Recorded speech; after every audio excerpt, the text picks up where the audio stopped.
Welkom by die Ligpunt Kerk podcast.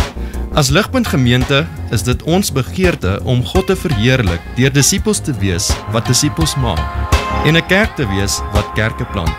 Geniet hierdie week se preek.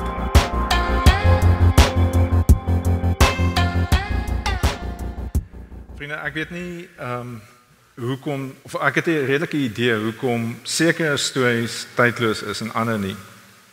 Daar sekere stories net in alle generasies oor alle tye populêr bly. En een van daai stories is in 1843 geskryf. In 1843 het 'n ou storie geskryf en die waarhede wat die storie kommunikeer is so tydloos dat ek is redelik seker almal van ons het dit as kinders gehoor. Ons het dit waarskynlik al vir ons kinders vertel en ons kinders gaan dit vir hulle kinders vertel en so voort. Want die waarhede wat hy kommunikeer is so waar. En die geweldige indrukwekkende storie is die lelike eentjie. Die lelike eentjie kommunikeer vir ons iets op 'n baie diep manier wat ek dink vir ons almal van waarde is. Die lelike eentjie pas nie, hy weet nie wie hy is nie. Die lelike eentjie is baie besonder, hy's 'n kosbare voeltjie, maar hy besef dit nie. En dan sukkel hy. Hy besef nie wie hy is nie. Die hele storie gaan daaroor dat hy sy plek vind waar hy homself kan vind, hoe hy homself kan identifiseer. En so, hy kom gou-gou agter, hy pas nie by die eentjies nie, en dan beweeg hy aan na die hoenders toe, en dan probeer homself daar te identifiseer, en hy probeer hom daar veilig te voel. Maar dit werk nie, hulle pik hom, want hy's anders. En dan gaan hy na die honde toe, en dan gaan hy na die mense toe. En dan op die ou einde, loop die arme eentjie, met sy kop onderste bo, hy's hartseer, so hy loop met sy kop onderste bo in die water in. En soos wat hy in die water inloop, sien hy in die water homself. Hy sien wie hy is. Hy sien hy's nie 'n eentjie nie, maar hy sien hy's 'n gans. Nee, gans nie, 'n swaan. En soos wat hy besef wie hy is, wat die lelike eentjie besef wie hy is daar 'n vrede wat oor hom kom en daar's 'n rustigheid wat oor hom kom. En daar's baie lesse wat ons kan leer uit die lelike eentjie uit. En hopelik sal ons 'n paar van hulle vanoggend 'n bietjie beter leer verstaan. Maar ek dink vir ons as Christene moet ons pas op. Ons is baie keer soos die lelike eentjie. Ons besef nie wie ons is nie. As Christene besef ons nie hoe kosbaar ons is en waar ons identiteit kry nie en dan sukkel ons. Baie keer gaan ons as Christene en ons gaan soek op die verkeerde plek ons identiteit omdat ons vergeet wie ons is of omdat ons nie onthou wie ons is nie. En so vanoggend sien ons in vanoggend se teks dat die Korintiërs het vergeet wie hulle is. En daarom lei dit tot geweldige nadelige gevolge in hulle gemeenskap. Nou ons het verlede week begin met die reeks. En verlede week het ons die reeks in 1 Korintiërs het ons gesien die titel is Nuwe Mense, Nuwe Lense. Maar ons sien in vandag se teks dat die Korintiërs sien nog nie heeltemal die lewe volkome deur die nuwe lense nie. Hulle het nog so 'n bietjie van die ou lens op. Hulle het een lens van die evangelie op en een lens van die ou lewe. Maar wat ons verlede week gesien het is dat Paulus is baie bemoedigend vir hierdie gemeente. Hy sê vir hulle in vers 2, ons is nou ongelukkig nie op nie, maar as jy jou Bybel by jou het. In vers 2, hoofstuk 1 vers 2 sê hy vir hulle is geheilig in Christus. En hy sê vir hulle in die res van die groet dat hulle staan stewig in Jesus. Hulle is verryk in woord en kennis. En hy sê vir hulle skiet nie kort aan enige genadegawes nie. Dit is 'n geweldige bemoedigende groet wat hy vir hulle gee vir 'n gemeente wat regtig nie so goed doen nie. En ek moet eerlik wees, verlede week se preek en soos wat ek na die teks kyk, vind ek dit geweldig bemoedigend dat Paulus so opgewonde en so seker kan wees oor 'n groep mense wat so sukkel. Maar Paulus eindig sy groet aan die einde van die groet in vers 8 en 9 en hy sê hierdie, ek gaan vra dat Pieter dit vir ons opsit. Hy sê hierdie vir hulle, hy sê vir hulle, hy, God, sal julle ook tot aan die einde standvastig maak, sodat julle sonder blaam sal wees op die dag van ons Here Jesus Christus. God is getrou, deur wie julle geroep is tot verbondenheid met sy Seun, Jesus Christus, ons Here. Wat 'n ongelooflike waarhede is dit nie? Wat 'n ongelooflike bemoediging vir hulle. Hulle is veilig want God is getrou. Wanneer Jesus terugkom, sal hulle sonder blaam wees. Dis geweldig bemoedigend. Ons is nou, die van ons wie se vertrou in Jesus is een met Jesus. Sy opstandingslewe geld nou vir ons. Ons is versoen met God in hom en ons is nuwe mense. Ons is totaal nuut gemaak, maar ons is nog nie wie ons gaan wees nie. Ek dink ons is nog baie kere soos die lelike eentjie. Ons lyk nog nie soos wie ons gaan lyk eendag nie. Ons ou sondige natuur het nog 'n impak op ons. Dit het 'n houvas op ons en dit maak dat ons in sekere opsigte nog nie lewe soos wat ons behoort te lewe nie. En ons sukkel om die nuwe lewe wat ons het in ons verhouding met God uit te lewe. En so ek wil net hê ons moet vinnig verstaan 3 dinge in vers 9 voor ons aangaan in vandag se teks. Dit is baie belangrik. Dit is baie belangrik om hierdie identiteitsdinge te verstaan voordat ons in vandag se teks ingaan. Die eerste ding wat ons moet raak sien in vers 8 en 9, hoofsaaklik in vers 9, is dat hierdie mense is veilig want God is getrou. Hulle is veilig en hulle is veilig want hulle is verbind aan Jesus. En daarom is hulle tel Jesus se perfekte lewe vir hulle en hulle is veilig vir alle ewigheid. Hulle is veilig want God is getrou. Tweedens, Paulus praat met hulle. Hy sê vir hulle is die kerk. Hy praat nie met individue nie. Hy sê vir hulle is veilig want hulle is verbonde aan Jesus en saam met hulle 'n nuwe identiteit. So hy sê vir hulle is verbonde aan Jesus en deur hulle verbondenheid aan Jesus is hulle verbonde aan mekaar. En so hulle is nou 'n nuwe mense. Hulle is saam 'n nuwe mense. En derdens sien ons in die laaste 2 woorde in vers 9 sien ons dat hulle saam het nou 'n nuwe Here. So ons Here, Jesus is nou hulle Here. En wat dit beteken is hulle word nou nie meer gelei deur wat reg en goed en waar is in hulle eie harte of in die kultuur waar hulle vandaan kom nie. Maar hulle het 'n nuwe gesag, 'n nuwe leier. Jesus is nou hulle Here en hy bepaal wat reg en verkeerd is in hulle lewens. En so vers 9 sê, hulle is veilig in God se hande. Hulle is saam verbonde aan Jesus en hulle het almal nou Jesus as hulle Here, hulle leier. Maar hulle vergeet dit. Hulle vergeet hulle nuwe identiteit. En dan sien ons hoe dit verwoesting saai in die gemeenskap. Ons sien daar die woord twiste. Ons sien bots met mekaar. En soos wat hulle bots met mekaar, is hulle nie in staat om in harmonie goed te wees vir mekaar nie en hulle is nie in staat om goed te wees vir die wêreld rondom hulle nie. En ons sien hier's 'n probleem. Ons sien hoe hulle, omdat hulle nie verstaan wie hulle is nie die vermoë het om te funksioneer soos 'n kerk soos wat hulle veronderstel is om te doen nie. En so vandag se teks is eenvoudig Paulus wat hulle roep om hulle identiteit uit te leef. Hy herinner hulle, julle is een en lewe hierdie eenheid uit. Dis die werk van die kruis in julle lewens. Die kruis het julle een gemaak en daarom moet julle dit gaan uitleef. En so ons gaan by 2 gedagtes stil staan in vanoggend se teks.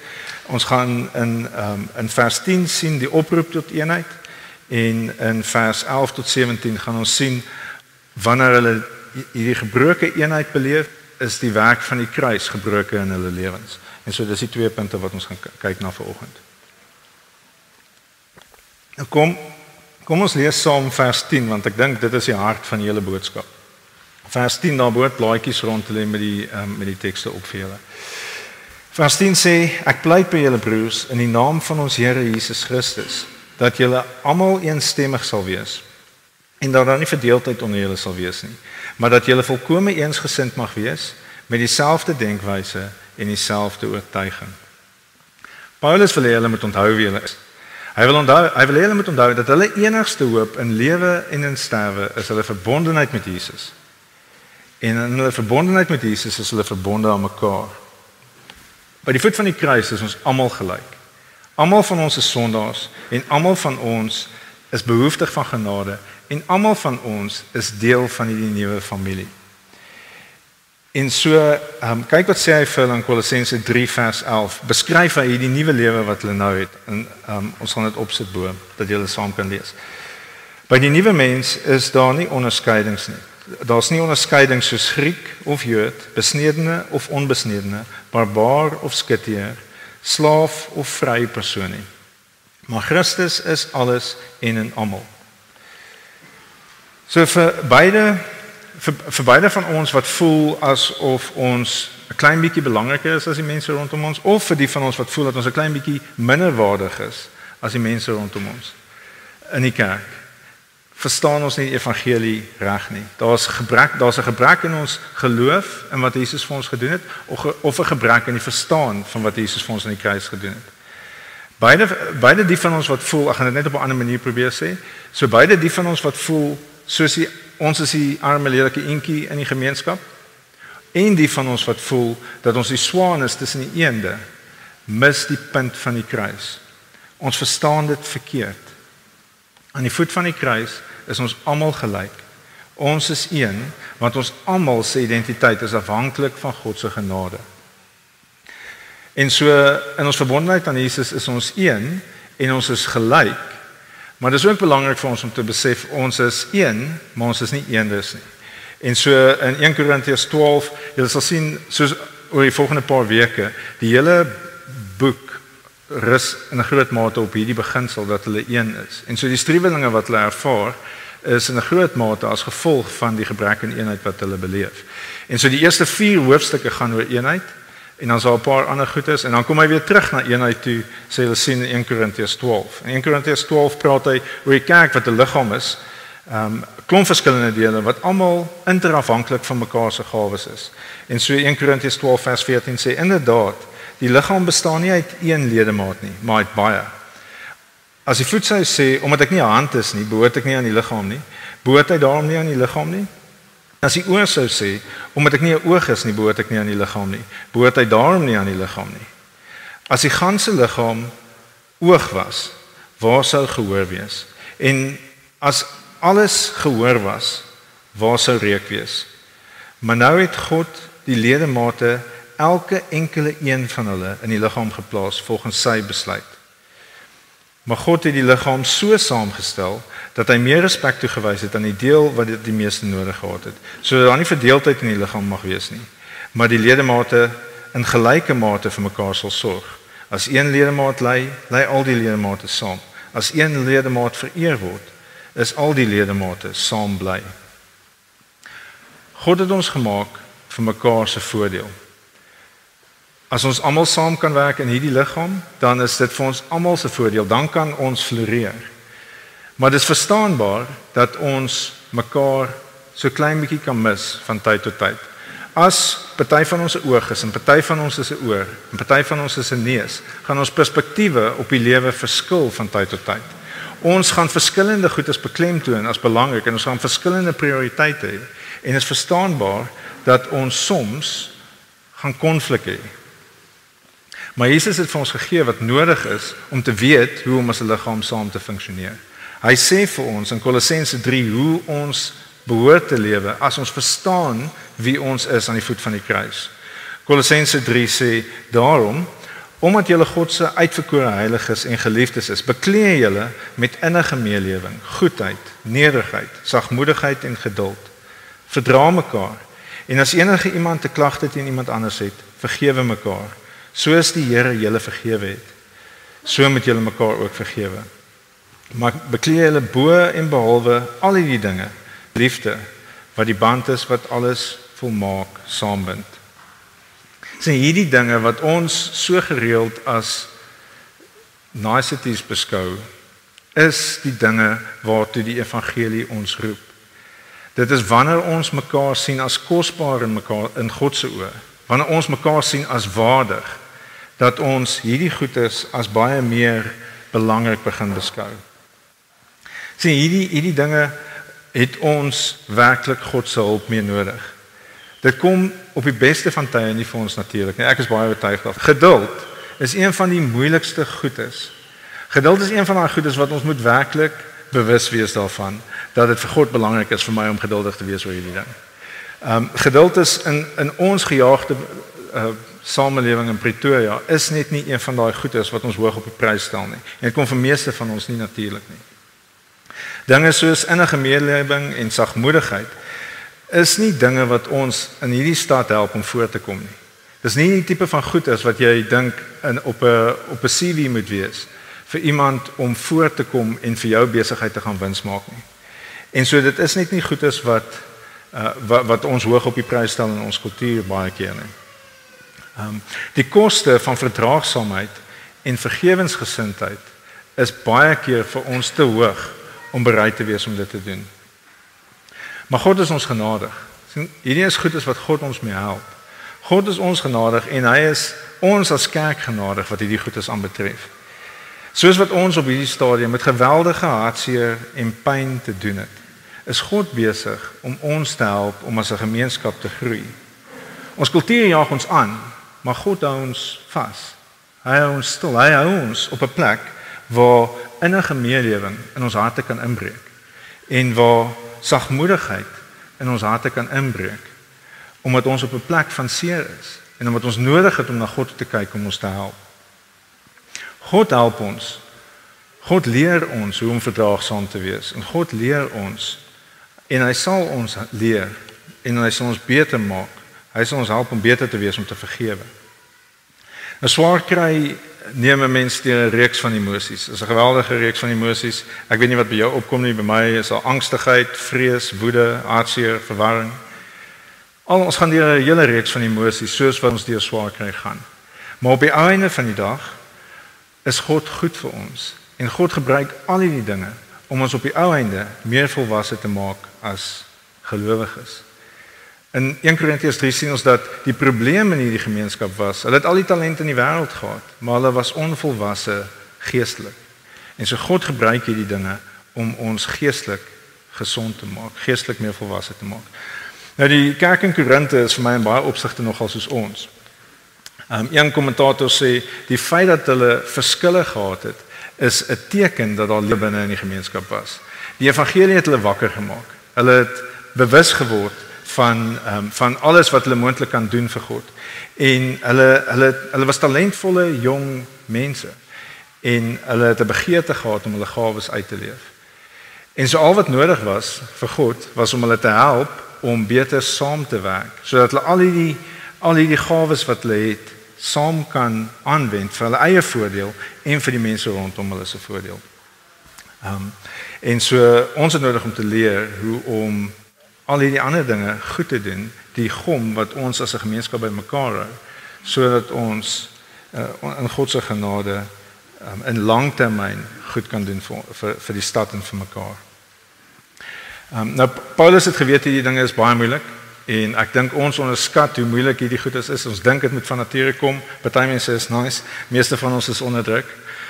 En so dis interessant om te sien hoe Paulus hierdie spesifieke ding in Kolossense vir die gemeente in Kolossense bid. Hy bid in Kolossense 1 bid hy vir hulle soos volg. En ek dink hier is 'n goeie gebed vir ons om vir mekaar te bid.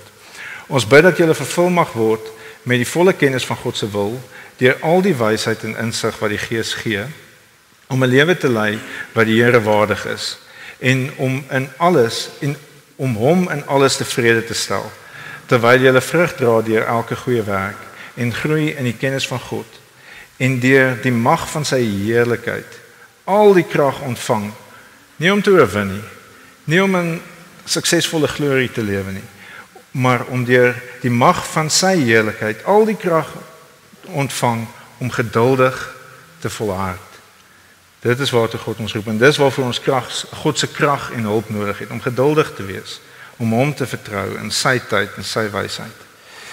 En so Paulus roep dus eerstens hierdie gemeente om hulle eenheid te verstaan en hulle eenheid uit te leef vir die voordeel van die hele liggaam. En tweedens sien ons dat die kerk het daar twis ontstaan in die kerk. Hulle het van mekaar verskil en hulle het soos die lelike eentjie op die verkeerde plek begin om hulle identiteit te gaan soek. En so hulle vergeet wie hulle is in Jesus en in vers 11 tot 17 sien ons dat hulle ander leiers binne in die gemeenskap gevind het om mee te identifiseer. En wanneer ons doen, dan gee ons in 'n sekere sin op al daai goeders wat ons toe geroep word deur die evangelie. Wanneer ons besluit ek gaan saam met 'n leier gaan, saam met 'n ander leier gaan, dan draai ek in effek my rug op Jesus en op ander, omdat ek nie kan sien om met hom te engage nie, omdat ek nie kan sien om met hierdie persoon te engage nie. En so wat ons doen, wanneer ons dit doen, wanneer ons agter ander leiers aandraai, draai ons rug op Jesus en ons draai ons rug op die werk wat hy aan die kruis vir ons gedoen het. En so dis 'n baie, baie belangrike ding. In vers 12 sê Paulus vir hulle, Soos wat hulle nou na iemand anders toe draai en hulle identiteit op 'n ander plek by 'n ander leier gaan soek as Jesus. Sê in vers 11 vir hulle. Hierso is wat hulle doen. Hulle sê ek is van Paulus of ek is van Apollos of ek is van Cephas of ek is van Christus. Nou hoekom sal ons dit doen? Hoekom sal ons na 'n ander leier toe draai as Jesus? Hoekom sal ons binne in die kerk iemand anders te soek om ons identiteit in te vind? Wel, dit voel waarskynlik net vir ons 'n klein bietjie gemakliker. Dis 'n leier wat ons makliker mee saamstem. Dis 'n leier wat meer soos ons is. En so dit beteken ons hoef nie daai harde werk te doen waartoe die evangelie ons roep, daai harde werk van om verenig te wees met mekaar nie. Ons kan met mense wees wat net 'n klein bietjie meer soos ons is. En so hier was 4 groepe gewees binne in daai kerk. Die een groep is die Paulus groep. Nou Paulus was die apostel vir die nie-Jode gewees. Hy het 'n klomp kerke geplant, hy was 'n invloedryke man, maar hy was nie baie indrukwekkend nie. Hy sê self dat hy was nie iemand wat in wêreldse terme baie indrukwekkende ou was nie. En so mense kan baie maklik verstaan hoe iemand wat nie heeltemal tuis gevoel het tussen al die Jode nie en wat nie heeltemal so indrukwekkend was soos wat hy gedink het die mense rondom hom was, baie maklik sou sê ek is vir Paulus en in die proses jou rug draai op ander wat 'n bietjie anderster as jy is. Nou Apollos was die teenoorgestelde van Paulus. In 'n sekere sin. Hy was 'n baie indrukwekkende ou. Hy was iemand wat wanneer hy gepraat het kon hy kers vashou met die beste filosowe van sy tyd. En so hy was 'n baie suksesvolle ou in daai opsig. En so dis maklik om te sien hoe ouens wat graag ook 'n bietjie meer status wil hê na hom toe sou draai. En so sê ek is 'n Apollos ou. Ek hoef myself nie te assosieer met die redelik eenvoudige Paulus ou nie. En dan is daar natuurlik Cephas wat ons dalk mag weet is Petrus. Petrus is die ou, hy's ouer, hy's 'n disipel van Jesus gewees, hy het lank saam met Jesus gewees. Hy is die apostel vir die Jode. En hy weet ons uit Galasiërs en so voort dat hy het 'n geneigtheid gehad om sy Joodse kultuur so klein bietjie weer te onthou en weer bietjie na toe terug te gaan asof dit beter is as die ander kulture. En so is baie maklik en hy's 'n meer konservatiewe ou van aard gewees. En so is baie maklik om te sien hoe die mense binne in die kerk met hom sou identifiseer. Ouer mense wat nie hou van verandering nie, wat dalk ook hou van hulle Joodse gebruike en eintlik sou wil sien hoe hulle dit 'n bietjie meer binne in die kerk moes doen. So sê ek is 'n Petrus ou. Maar sien julle wat is die effek van om te draai na 'n spesifieke leier toe? Jy draai jou rug op die werk van die kruis. Die laaste groepering binne in die kerk is die Christusgroepering. En so hulle sê ek is vir Christus. En so dis 'n groep wat waarskynlik nie iewerster perfek ingepas het nie, maar hulle wou ook beter oor hulle self voel in 'n sekere sin. En so dat hulle gesê ons is nie al die ander goedes nie, ons is vir Christus. So ons is ook 'n klein bietjie verhewe bo die ander groeperinge. So dit is nog steeds 'n groepering. Dit is nog steeds om te vergeet wat die kruis in hulle lewens gedoen het. En so al 4 van hierdie groeperings wat agter leiers aangegaan het die werk van die kruis vergeet. Hulle het vergeet dat hulle by die voet van die kruis gelyk is. En hulle het vergeet dat hulle verenig is by die voet van die kruis. En so dan dit ondermyn die werk van die kruis in hulle lewens. En so vers 13 sien ons dat dit maak nie teologies sin nie. Kyk wat Paulus vir hulle. Hy sê vir hulle is Christus verdeel. Paulus of enige ander leier is tog nie vir julle gekruisig nie. En of julle dan saam of is julle dan in die naam van Paulus gedoop of enige ander leier, Petrus of enige ander leier. Sien dit maak nie sin om agter een of ander leier aan te gaan as dit skade doen aan julle eenheid binne in die kerk nie. Jesus is nie verdeel nie. Geen leier kan ons red nie en geen leier mag ons verdeel nie. God het ons geroep, hy het ons na hom toe geroep, hy het ons versoen deur Jesus met homself en in die proses het hy ons met mekaar versoen. Nou, dit maak nie saak op grond waarvan ons 'n leier verkies nie. Of met 'n spesifieke leier wil volg nie. Of dit nou is, dit lyk asof in daai gemeente het hulle gesê, okay, ek is gedoop deur daai persoon en so daar's 'n mate van identiteit wat daar gevind is en so hulle die punt van die doop in 'n groot mate gemis. En of dit nou op grond van die leiers se gawes is en of dit op grond van die leiers se teologiese inklinasies is wat hulle gevolg het nie. Om so na die wêreld te kyk is om die wêreldse wysheid na die wêreld te kyk. En in vers 17 sien ons dit is om die krag van die kruis te breek in hulle lewens. En so vers 17 sê Christus het my immers nie gestuur om te doop nie, maar om die evangelie te verkondig. Nie met wysheid van woorde nie, sodat die kruis van Christus nie van sy krag ontneem word nie. Sien, wanneer ons toelaat dat daar oneenheid tussen ons is en ons vind iemand by wie ons daai oneenheid kan justify, is ons nie besig om die kruis sy volle krag in ons lewens te laat realiseer nie. Die interessante ding is dat hierdie leiers het onderling baie goed saamgewerk. Paulus en Apollos het baie goed saamgewerk en Petrus was 'n goeie vriend van hulle, maar die mense het onderling was hulle harte op 'n verkeerde plek. Die mense se harte was nie lus om met mekaar te versoen en met mekaar verdraagsaam te wees en met mekaar geduldig te wees nie. En daarom het hulle leiers gevind wat nader aan hulle is en wat meer soos hulle voel en dit het oneenheid in die kerk geskep en dit is die probleem. So wat is die implikasies vir ons soos wat ons na vandag se teks kyk en saam daaroor dink? Wat moet ons leer? Ek dink daar's 3 goedes. Eerstens dink ek ons moet baie dankbaar wees. Ons moet dankbaar wees dat ons vanoggend 'n doop kon saam hê tussen mense wat verskillende geloofs-oortuigings het as ons by die doop spesifiek kom. Ons stem saam dat dit die evangelie kommunikeer, maar ons stem nie oor elke detail van die doop saam nie. En is God se genade dat ons saam hier kan wees, dat ons verdraagsaam met mekaar kan wees, dat ons geduldig kan wees, dat ons leer hoe om mekaar te hoor en dat ons moet leer hoe om mekaar na waarde te ag. Ons moet dankbaar wees dat God ons in daai posisie geplaas het. En ons moet dankbaar wees dat hy in hierdie mate oor die laaste 11 jaar ons eenheid beskerm het. En ons moet bid dat hy sal aanhou om ons eenheid te beskerm en ons moet daarvoor veg. So eerstens ons moet dankbaar wees. Tweedens behoort ons versigtig te wees. Ons moet versigtig wees dat ons nie in ons harte of in ons woorde of in ons dade enige iets doen wat ons eenheid bedreig nie. Ons eenheid is nie gegeewe nie.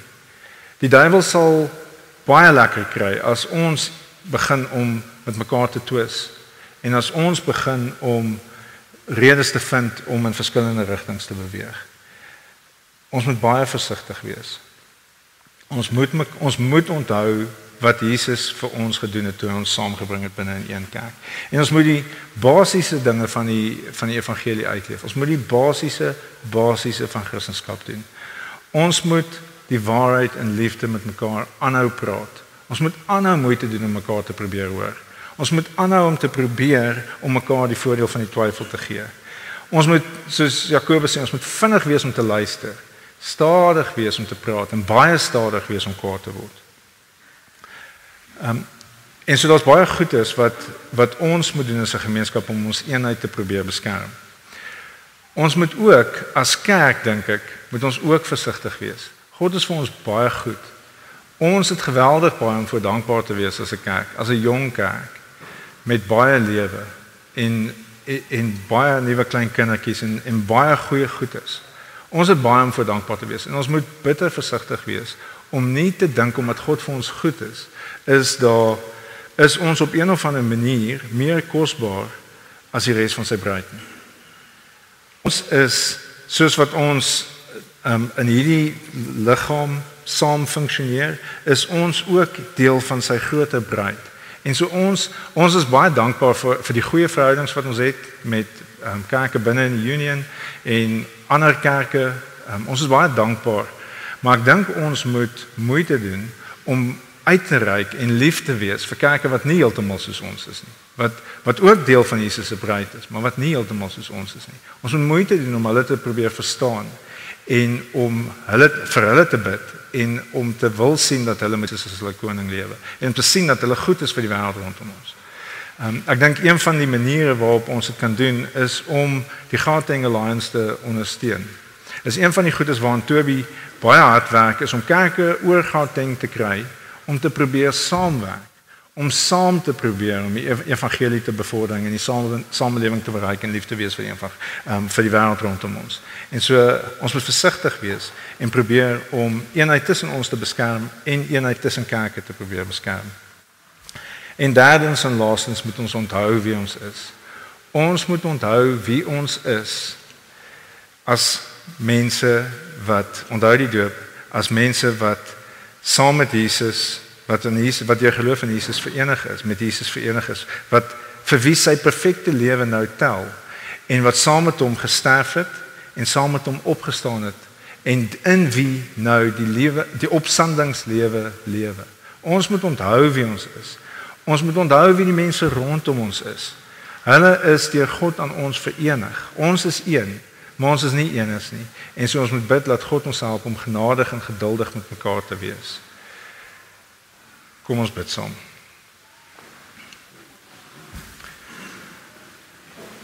Vader, ons dankie dat ons nie hopeloos is nie. Ons dankie dat ons veilig is, want U is goed en U is sterk en U is vir ons. U is vir die mense. Ons dankie dat ons ewige toestand is nie gebaseer op ons meriete of ons prestasie of ons vermoë om mekaar lief te hê nie. Ons ewigheid is gebaseer op U genade en U liefde en die werk wat U seun vir ons aan die kruis gedoen het. Dankie dat ons veilig kan wees. Dankie dat ons wanneer Jesus terugkom sonder blaam sal wees. Wees asseblief in die tussentyd met ons, Vader. Werk asseblief kragtig deur U Gees in ons lewens. Help ons om lewens te lewe wat waardig is van die evangelie. Help ons om lewens te lewe wat mekaar liefhet. Vader, sal U asseblief in ons harte liefde instort en sal U ons bereid wees. Sal U ons help om bereid te wees om die koste wat dit vir ons elkeen kos om mekaar lief te hê. Sal U ons help om bereid te wees om my koste te dra. Sal U ons help om te sien dat dit is die moeite werd. Dit is die moeite werd vir nou en dit is die moeite werd vir alle ewigheid om te stop en mekaar lief te hê. En mekaar te verdra en mekaar te probeer verstaan. Vader, ons pleit dat U ons as 'n kerk sal help om dit te doen. En sal U ons dan asseblief gebruik om die wêreld rondom ons te bereik met U liefde en met ons liefde. Help ons asseblief om as 'n kerk om 'n verskil te maak in Pretoria. Help ons om ons stad lief te hê. Help ons asseblief, gebruik ons asseblief. Ons vra dit in Jesus se naam. Amen. Vir meer inligting oor Ligpunt Kerk, besoek gerus ons webwerf op www.ligpunt.com of kontak ons gerus by info@ligpunt.com.